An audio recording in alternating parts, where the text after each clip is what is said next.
Kemudian dia baru mengaku bahwa dia bukan ayahnya tapi dia pamannya. Kemudian Buhairah melihat ada tanda di pundak Nabi SAW yang merupakan tanda-tanda nubuwah. Maka dia pun menangis, menasihati Abu Talib dan mengatakan agar jangan diteruskan perjalanannya ke Syam. Sebab kalau orang-orang Yahudi Syam tahu bahwa dia calon seorang Nabi, tentu mereka akan membunuhnya. Apalagi dia bukan keturunan Bani Israel, tapi keturunan Bani Ismail. Akhirnya kemudian Abu Talib pun mengembalikan Nabi SAW ke Mekah, sehingga Rasul tidak jadi berangkat bersama Abu Talib untuk berniaga ke Syam.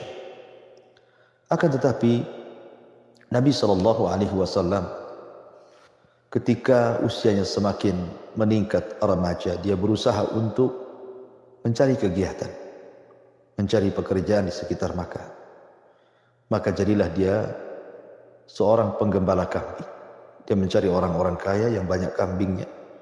Kemudian dia merawat kambing-kambing orang kaya dengan gaji yang sedikit. Akan tetapi justru inilah permulaan tarbiyah dari Allah Subhanahu wa taala, karena kelak Nabi SAW akan yaqudul ummah, memimpin umat, maka bidayatul amri, permulaannya yaqudul ghanam. Maka Rasul pun berusaha untuk dilatih oleh Allah memimpin kambing-kambing, karena dia akan memimpin manusia. Kenapa mesti memimpin kambing? Merawat kambing itu Allah sedang mentarbiyah dia akan memimpin manusia. Karena ketika seseorang merawat kambing, maka butuh kesabaran, butuh kasih sayang. Karena orang kalau punya peliharaan tidak punya kasih sayang, tidak akan bertahan hidup binatang itu. Maka perlu kasih sayang, perlu kesabaran, perlu amanah, karena ini kambing orang. Dia harus menjaganya, tidak boleh sakit, tidak boleh hilang, tidak boleh dimakan serigala. Ya, sehingga perlu adanya aturan, kedisiplinan, tanggung jawab, kejujuran.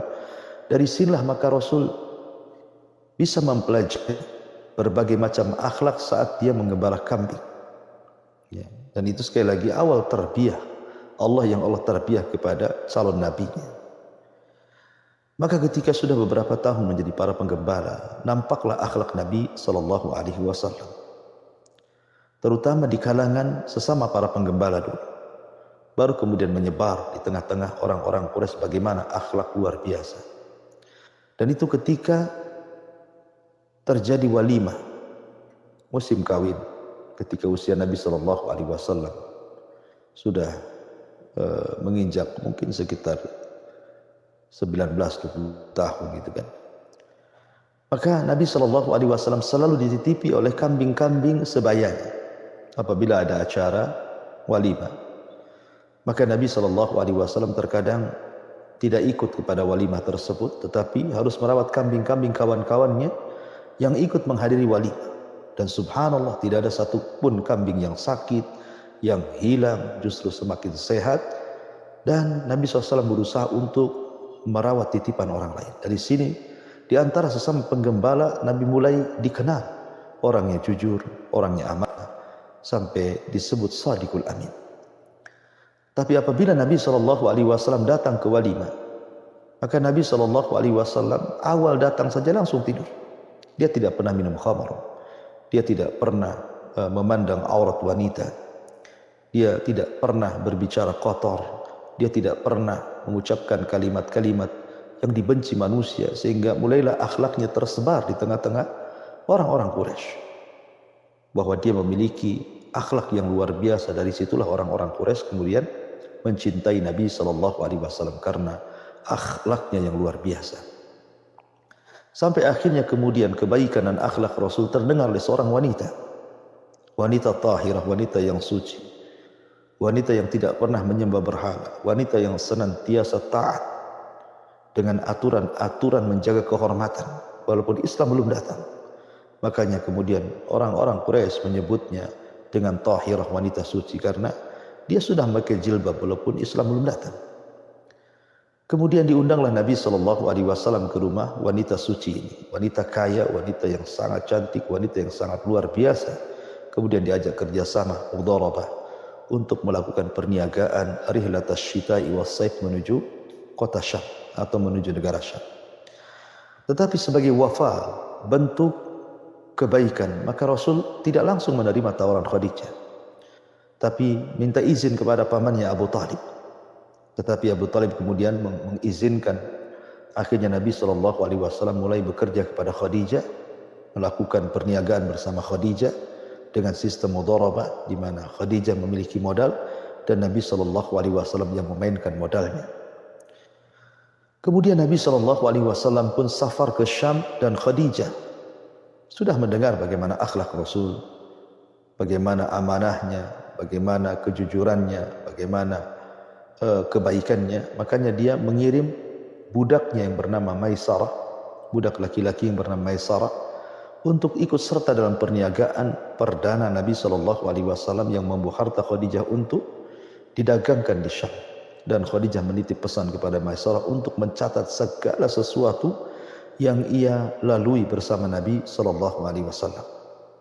Berangkatlah Maisarah bersama Nabi SAW. Ingat bahwa safar itu disebut safar karena yusfiru tabi'atar rajul. Kenapa safar disebut safar? Karena menampakkan tabiat seseorang. Jadi Khadijah ingin tahu seperti apa akhlaknya Nabi SAW ketika safar. Karena belum tentu orang yang baik ketika mukim baik ketika safar. Terkadang ketika dia tidak safar memang dia baik orangnya, tapi ketika safar belum tentu baik, nampak tabiatnya. Makanya kalau Anda ingin mengetahui tabiat seseorang, maka safarlah bersama dia, atau mengirim orang yang amanah safar bersama dia. Ceritakan ketika perjalanan safar seperti Khadijah mengirim Maisarah dan memerintahkan untuk mencatat segala sesuatu dari muamalah Rasul sepanjang perjalanan. Subhanallah, ketika berangkat Maisarah dengan Rasul menuju perniagaan ke Syam, rupanya Maisarah melihat bagaimana amanahnya, bagaimana kejujurannya, bagaimana tutur katanya, bagaimana muamalahnya bersama manusia.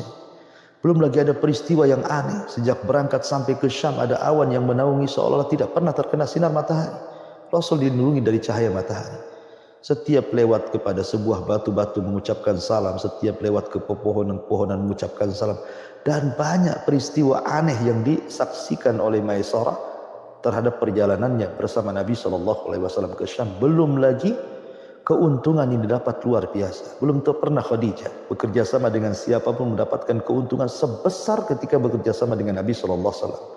Mabruk, diberkahi usahanya, diberkahi keuntungannya, labanya, dan begitu seterusnya, sehingga Khadijah menjadi senang.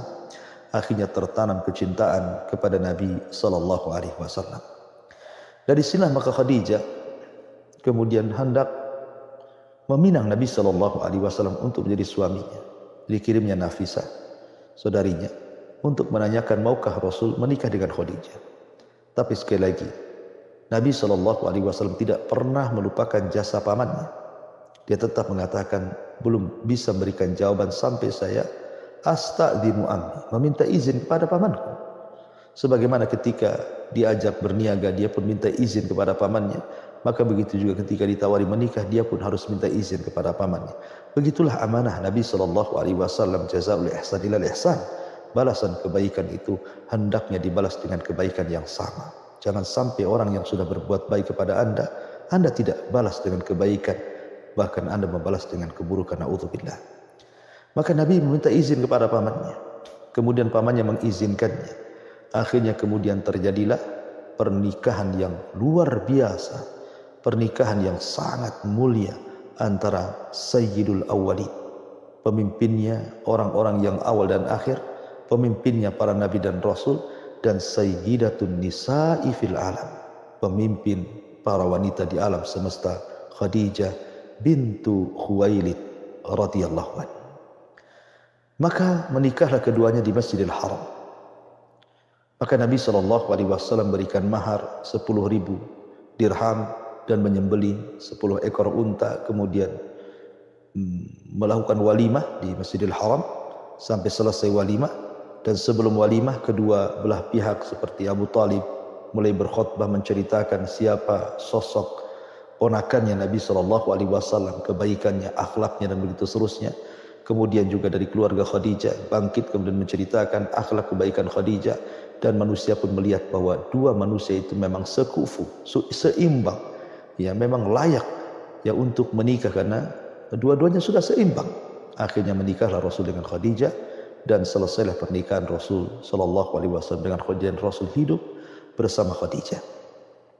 Maka ketika Khadijah melihat bagaimana Nabi sallallahu alaihi wasallam menjadi kepala rumah tangga yang sangat bertanggung jawab, maka Khadijah pun sangat yakin dan percaya dengan Nabi sallallahu alaihi wasallam, sehingga dia serahkan semua kekayaannya, rumahnya, usahanya, bisnisnya, dan dia menjadi ibu rumah tangga yang betul-betul melayani suaminya. Maka Nabi sallallahu alaihi wasallam pun betul-betul fokus menjadi peniaga besar.